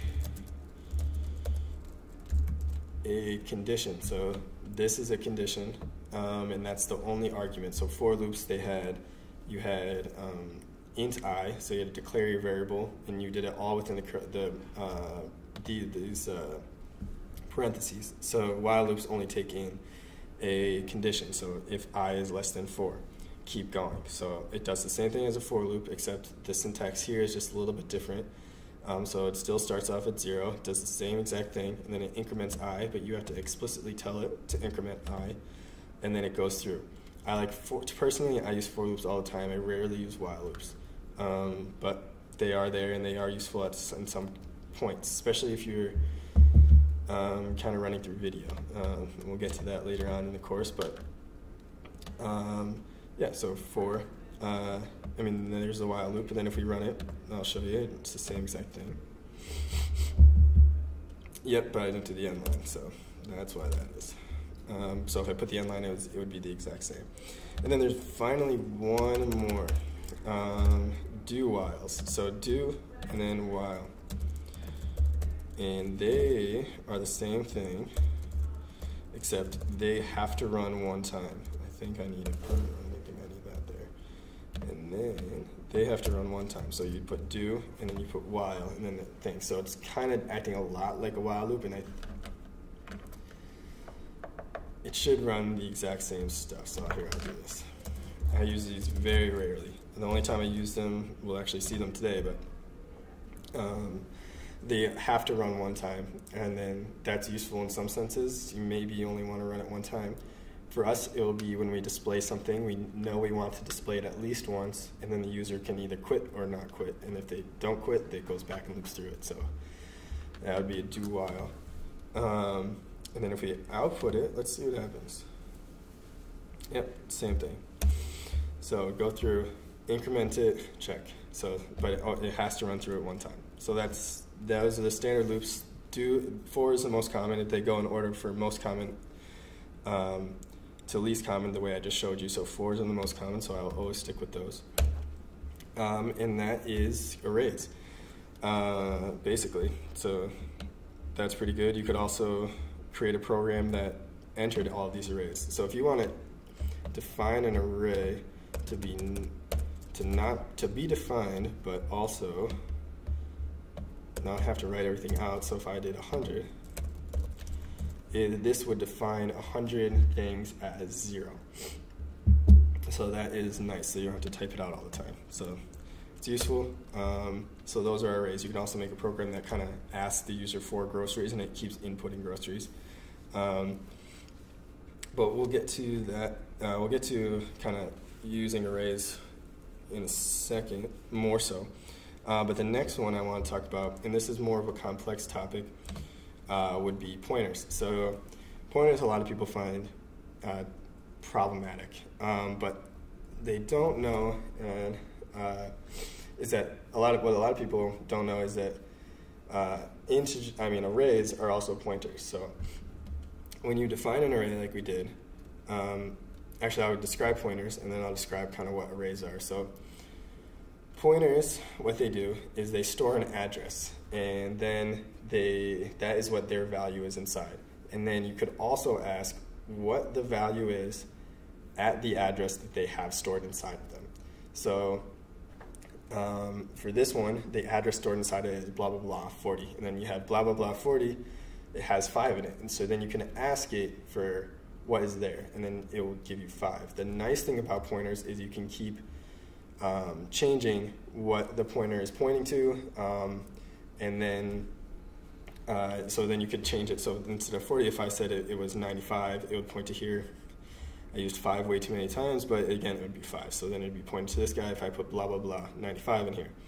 We'll show how to do that in a second. But but then they also have an address, so they're stored somewhere. So there's 3 things you can get from a pointer. You can get a value that it's pointing to, you can get its address, or you can get the address of the value it's pointing to. So in this case, if I just wanted pointer, I could get, if I wanted the value of the address it's pointing to, I would just type pointer and I would get 40, or I can get its address, which is 21, or I can get this value. So I will show you those. It's a little confusing, but it's really not that bad. So we'll define a pointer.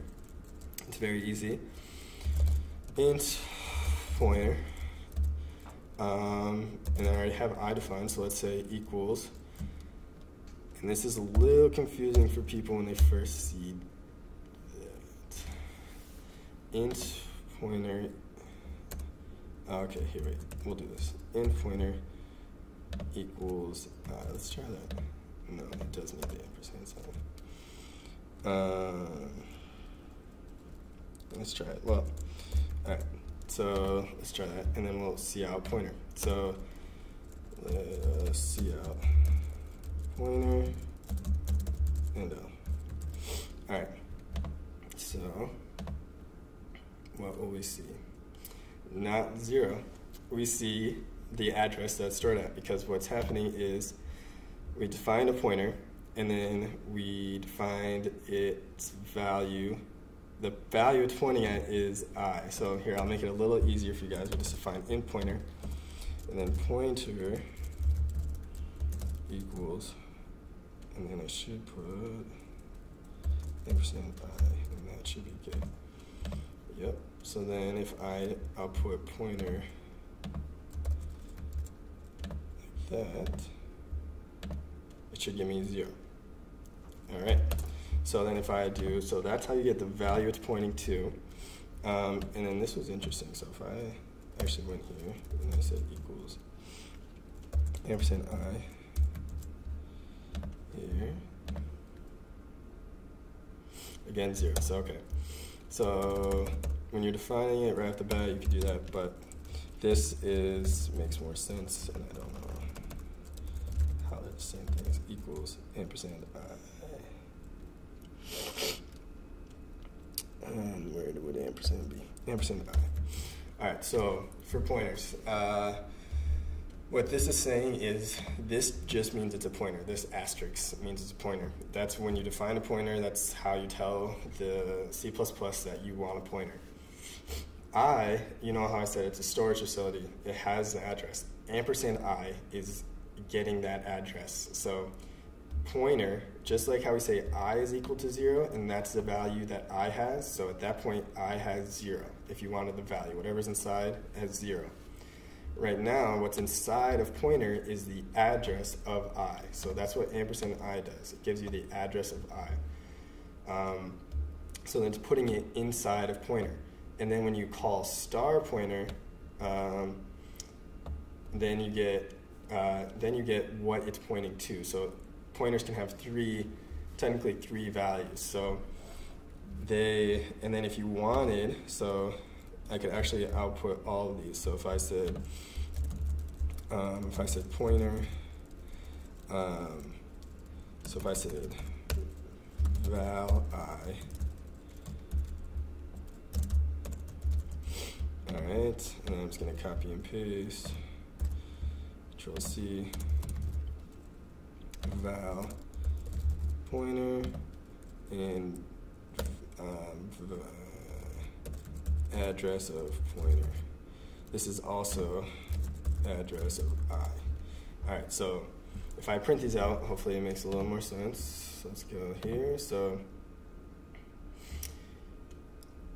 whoa. Oh, there we go. Like I said, I'll mess up a million times today.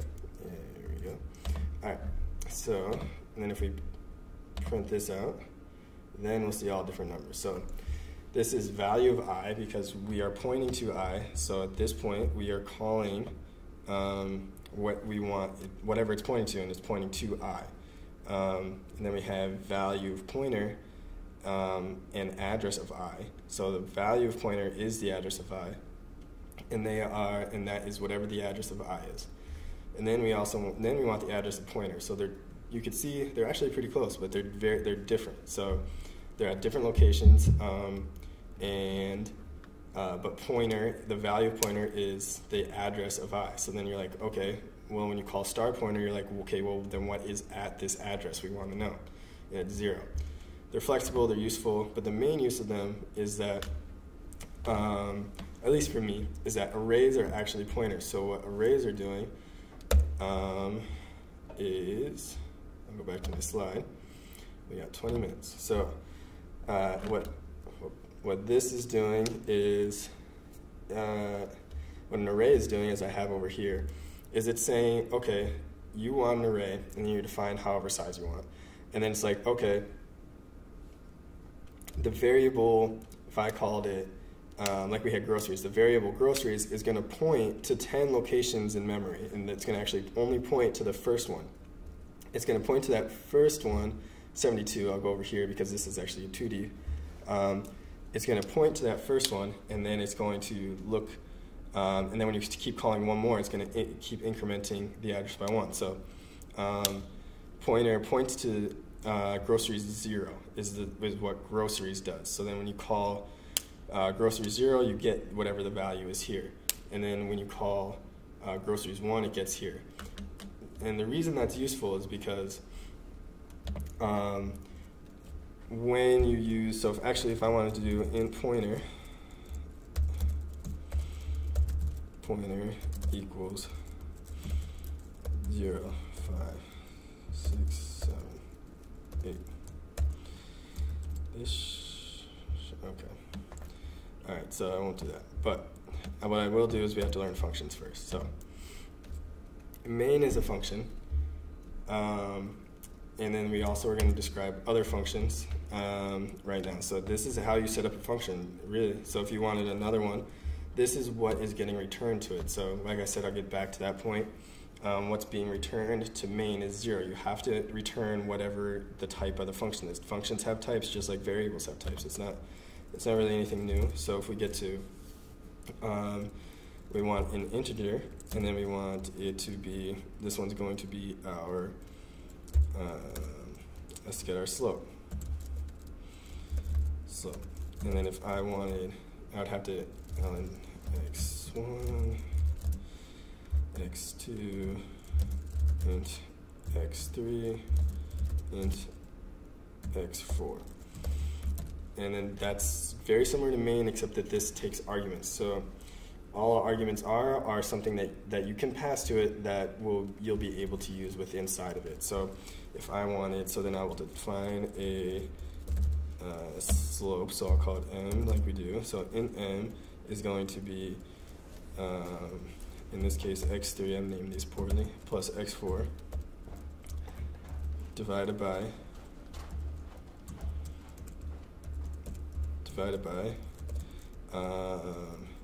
x1 minus x2. That's not the slope, Zach. There you go. Midpoint. All right. So then we take that and we build it, and it should give, well, we have to use it, so I'll use slope. Cout slope of 1, 2, 3, 4. And we actually should be careful. We should also include a conditional if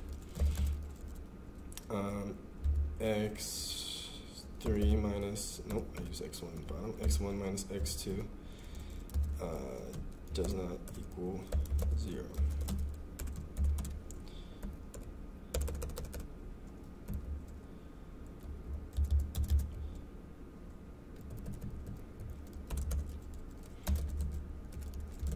Else return,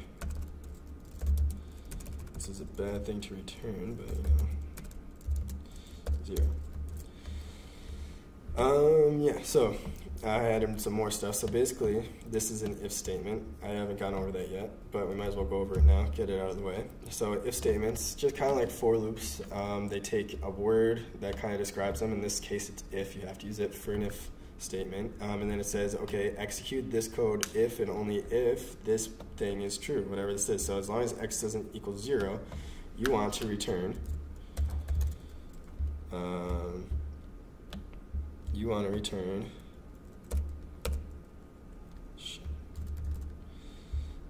m. So I'll put m here. You could also do something else, but I'd like to see this in use.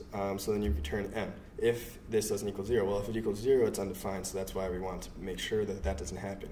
But we have to return something, so if it ends up being 0, just return 0. That's not really what it is, but we have to be safe. So just hope that it's not dividing by 0. So in this case, none of the numbers are the same, so if we run this, it won't return 0. So then if we run it, we'll get something. It might not be an integer, but integers will round. So yeah, so that is a use of a function. Let's use something we actually know. So the slope, how do we use x1, x2? So these are both x's, so I'll do 4 and 8, so that'll be 4.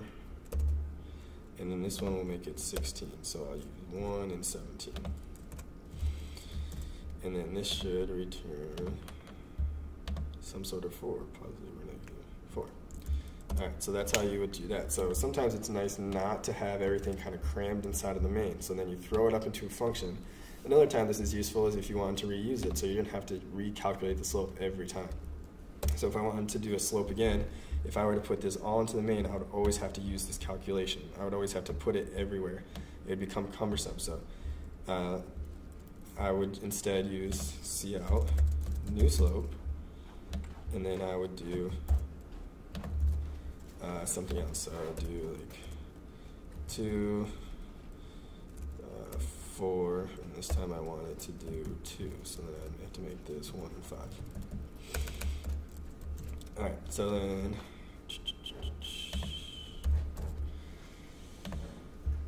yes, bada bing, bada boom, 4 and 2. So it's not 42, but I forgot to put an end line on one of these. I'm not going to do it, but as you can see, it would be a lot.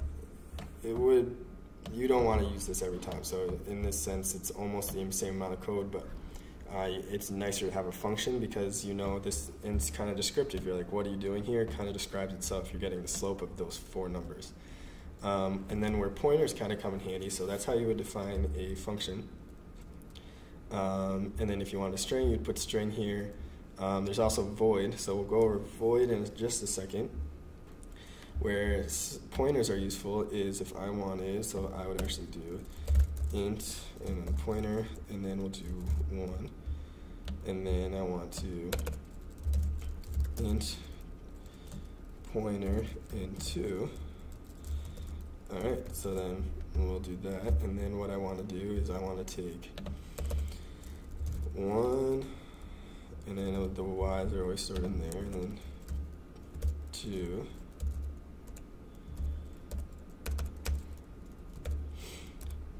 and then I want to do 1, so the x's are on the bottom, y over x, and then 2, 0. So as long as 1,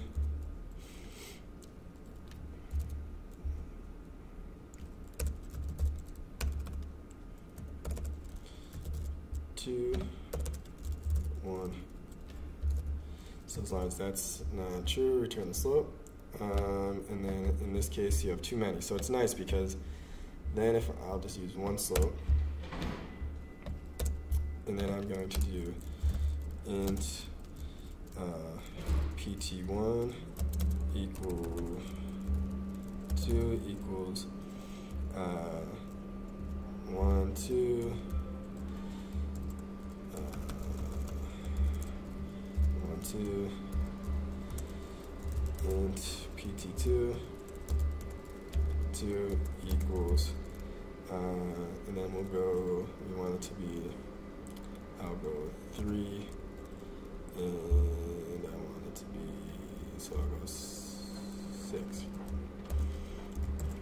So then it's nice because then you only really have to call one thing. So then if I do pt1 and pt2, should be good. Yep, and then if I call it, should get 2. And that makes sense. 2, it's 4 over 2, which makes sense. So this way, pointers, it's an easier way to kind of, so I could also do 1, 2, but it's easier to just type in a pointer. So in that case, then you could just kind of pass in an array pretty easily, and we'll also be able to return arrays pretty easily. I got 10 minutes left, so I think I could probably get through the next, I'll probably get to the calculator. We had the one more thing, but we'll save that for the next class. So, so then let's get to it. So we're going to introduce one more thing when we start to do the calculator, but slope will be useful. So instead of that, I'm going to show you guys the next comment. We're going to comment out all of this. So it's /*, /*. All right. So.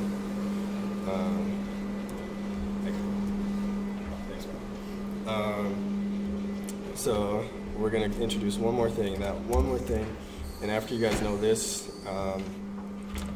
it is pretty darn smooth sailing. If you guys can understand all the way to this point, it's smooth sailing. So the next thing is going to be a recursion. But we're going to do that through two ways, and the first one's going to actually be a void function and list nums. And then I'm going to give a number int x, and then I'm going to do cout x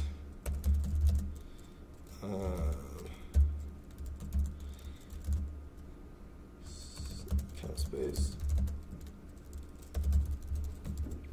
and then if x is greater than 0,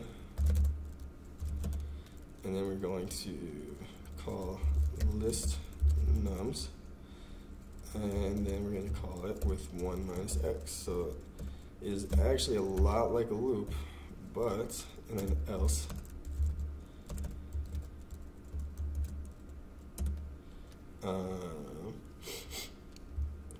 We're going to just not really do anything, but I'm going to also cout x.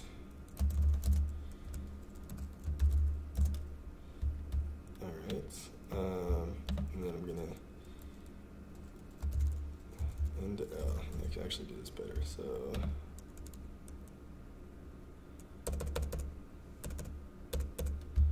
and then I'm going to do, actually I'm going to put the else in there. Let's try it out. So let's see what this prints out.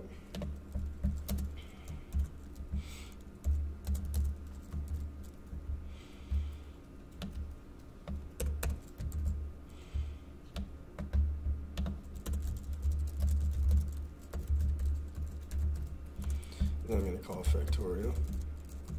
Oh shit, I called it, what did I call it?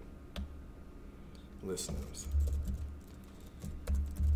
So I'm going to call it list nums, and then I'm going to just call it with 9 inside. Alright, so I'm going to run it before I talk about it, because I always... Alright, so that is what's going on. And well, I won't even ask, but alright, so it's kind of confusing on what's going on here, because you are given you're kind of looking at one function, but it's kind of doing two things at once. Void function, all void does is it says, I don't want you to return anything. If you return something, I'm not going to take it. So it says whatever's inside is not going to return anything, it's just going to do something. It's kind of like an extension of main, where I'm just printing stuff out. It's just, that's all it's doing. So recursions are really nice because you're calling the function within the function. And it can get very dangerous because you can go beyond anything. You can never end. It's kind of like while. So if I were to do a while loop similar to what I did before, and I said while, and then I just put 1 equals 1, and then I did that. Well, that's always true. So it's always going to run. It's going to run forever. It's never going to end. So that's a problem that you could run into with recursion, because recursion is really just an advanced loop. So if the condition we have is if x is greater than 0, we want this to happen. So if we walk through it like we did with a loop, we go, it's 9. Okay, well then it's 9, which is greater than 0. So we go into 9 here. And then we go, and then it calls it again. So then it's up here again. So then it goes, okay, now you are 8. And then it goes down, and it keeps going down. So then when it's 1, it goes, okay, yeah, 1 is greater than 0. So it goes here, then it calls it again, it goes to 0. And then it's like, hold up, that's not true. So then it goes to the else statement. So else and line. And then it gets weird. So what happens is, at this point, x is 0. So it just counted down. It just counted down from 9 to 0 is what this top part did. And then it ended the line because you were throwing it out. And then this was kind of run already because the function was called, and then this hadn't printed yet. So so then what is going to happen is it's going to repeat it back up. So we were within 0 here. So this was 0. We got to the very last one when this wasn't true. So then this was 0.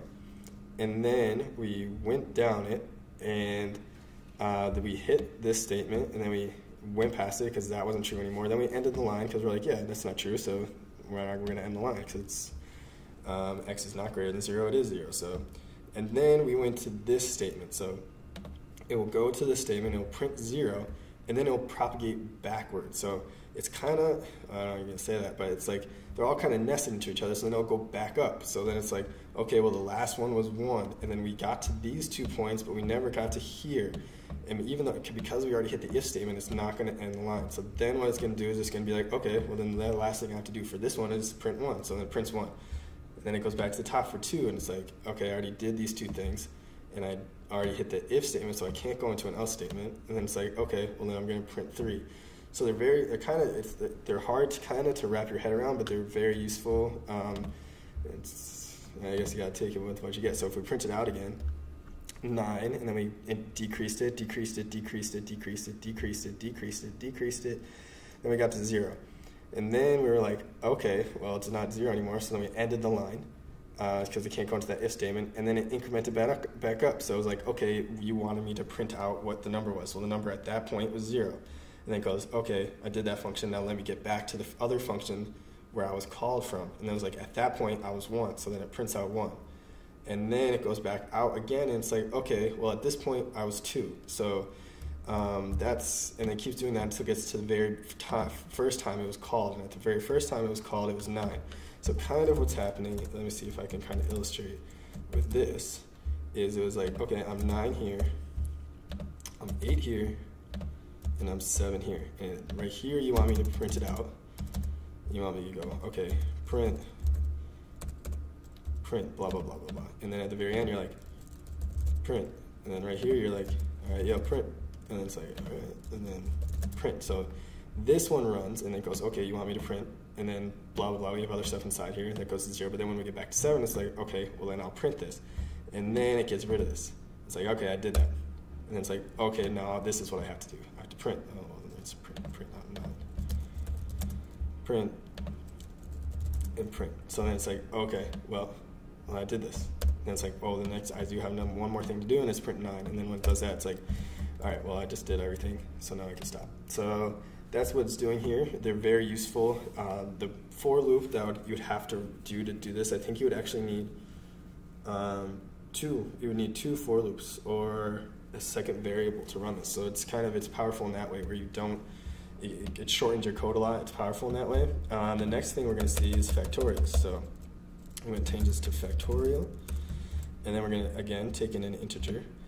And all factorials are, well, if it's greater than 1. You could also use 0, but we're going to do that. We're going to return, because we have to have a return statement because it is an integer. Well, not yet, but it is.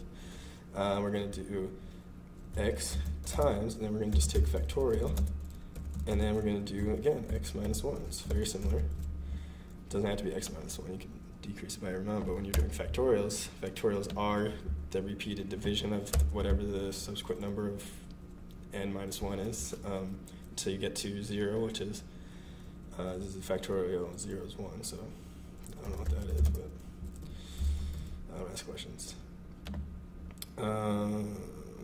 Yep, it's yelling at me because I said they don't take anything. So then we're going to do factorial. This will be the last thing that we do today. Then we'll get to the calculator and then the next thing within C++ tomorrow. So, I mean, not tomorrow, next week, next Wednesday. We're going to push back a little bit what we did, but we're going to go to main, and we do need some of this, but we're going to do cout now because this isn't printing anything for us anymore. It's just returning it. So cout, and then we'll do 5. I like 5 because it's a nice 0 to number. So if we were to do this, what's going to happen, and I do not want to print it out anymore. It could be nice, but not. So what's going to happen is it's going to go, okay, 5. It's greater than 1, so it's going to do 5. And actually, I could even try this. This way seems to make a little bit of sense. So it's going to go, okay, here it's going to go, okay, 5, and then it's going to multiply by whatever in here. So this one's going to be 4. Because we decrease it by 1, it's going to multiply by whatever gets returned from here. Well, what's going to get returned from here is 3 times whatever inside here. And it's like, all right, well, it's going to do this to whatever inside 3 times whatever inside the next one. And then you're going to get to here, and it's going to be like, okay, well, it's not greater than 1 anymore, so what am I going to do? I'm just going to return 1 because, well, that works. You could also use 0 because then it would, but you're just adding an extra nested function, I guess. So because factorial of 0 is 1, so multiplying 1 by anything is just going to give you 1. So it's really unnecessary to go to the factorial of 0. But you could just change that to 0 and it would keep everything the same. So yeah, so then it will propagate back. So it's like, okay, you have 1 and you want me to multiply it by this, you said. So then it's like, okay, well, that's just going to be 2. And it's going to multiply by this. And it's going to be 6. And then it's going to multiply by all this. And that's going to be 24. And then you're going to get 120. So that's how this hopefully will work. And it will. All right, so then we run this. And we put in, we didn't have to put anything because I did that already. So, all right, so then we did that and we get 120. So that is recursion. The only other thing, we have one more thing left to cover, but we won't do that today. And we will build a calculator to kind of show you how an interface will work within C++ without having to include anything funky. It's just going to, actually I'm going to leave that because I'm going to get back to this. So the last thing I'm going to do today is I'm going to go here. And I'm going to switch cd cd live, and then I'm in my git branch, and I want to git add everything that I just did, and I want to git commit everything I just did, finished with day 1. I think I know part, so we'll do part 1. Yep, that seems about right. And then git push.